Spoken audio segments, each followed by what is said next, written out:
안녕하십니까, 정호롱 원장입니다. 오늘 이 시간에는 왜 우리가 자꾸 다이어트를 실패하는지에 대해서 한번 간단하게 알아보겠습니다. 우선 잘 살을 뺐다가도 실패하고 하는 분들이 많은데요. 가장 많이 실패하는 원인 중에 하나가, 첫 번째가 이번 달에는 모임이 많아서 다이어트를 할 수가 없습니다 라고 말하시는 분들이 의외로 많아요. 중요한 모임이기 때문에 가서 꼭 먹어야지 된다는 거죠. 이렇게 얘기하는 분들은 어떠한 다이어트를 하더라도 실패할 수밖에 없습니다.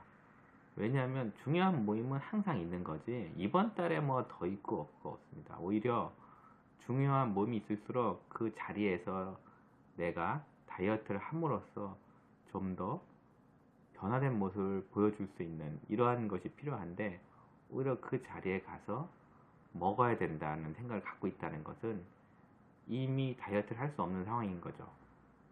물론 우리나라 문화가 어떤 사람이 대접했을 때 그 먹지 않는 거에 대해서 어떤 결례를 생각하는 게 있긴 하지만, 그래도 우리의 건강을 책임지는 것은 본인 자신이거든요. 그거를 갖다가 하지 않고 가서 마음껏 먹겠다 생각을 갖는 것은 기본적으로 다이어트 할 수 있는 마음의 준비가 되어 있지 않습니다. 두 번째는, 선생님 약을 좀 강하게 해주세요, 이렇게 요구하시는 분들입니다. 이것 또한 다이어트를 실패할 수 있는 가능성이 높아요.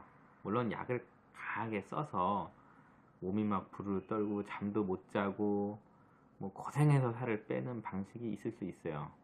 그거는 주로 어떨 때 쓰냐면, 한 2주 있다가 뭐 딸이 결혼한다던가 아들이 결혼한다던가 아니면 무슨 큰 모임에 가서 자기를 좀 돋보이게 할 경우는 어쩔 수 없이 좀 약을 강하게 써서 몸이 힘들더라도 단기적으로 살을 빼는 방식이 있을 수 있겠습니다. 하지만 대부분은 그렇지 않거든요.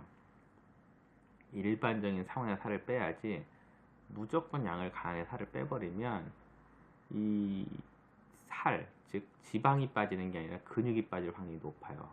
그러면 근육이 빠진 만큼 또 식사를 조금만 늘려버리면 금방 요요 현상이 오게 됩니다.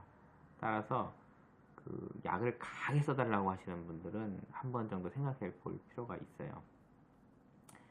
세 번째는, 이곳저곳 재시는 분들이 있어요.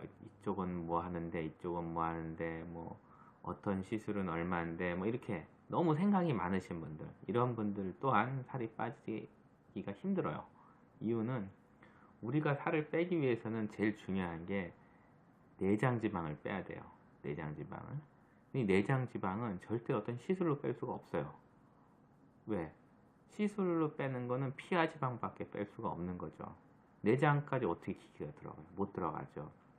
따라서 우리가 기본적으로는 내장에 껴있는 지방을 뺀다. 이거는 뭐 운동을 한다던가 식이요법을 한다던가 다이어트를 한다던가 이 셋 중에 하나밖에 없는 거죠.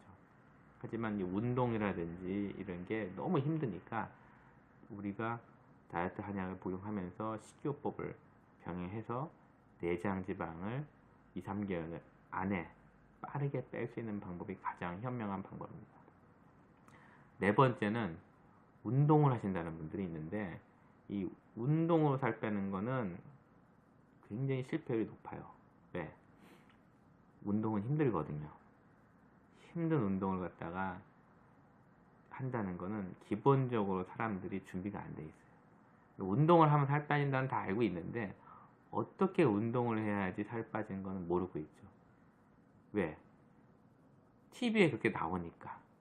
하지만 실제적으로 우리 낮에 일하고 힘들게 일하고 또 이제 밤에 또 운동한다는 게 쉽지가 않습니다. 괜히 잘못 운동을 하면 식욕만 더 돋궈서 그 체중이 더 불 수가 있습니다. 따라서 처음에 우리가 살을 빼기 위해서는 식이요법과 약물요법 그리고 보조적으로 시간이 되시는 분들은 근력 운동을 병행하시는 것이 훨씬 살 빼는 데 도움이 됩니다.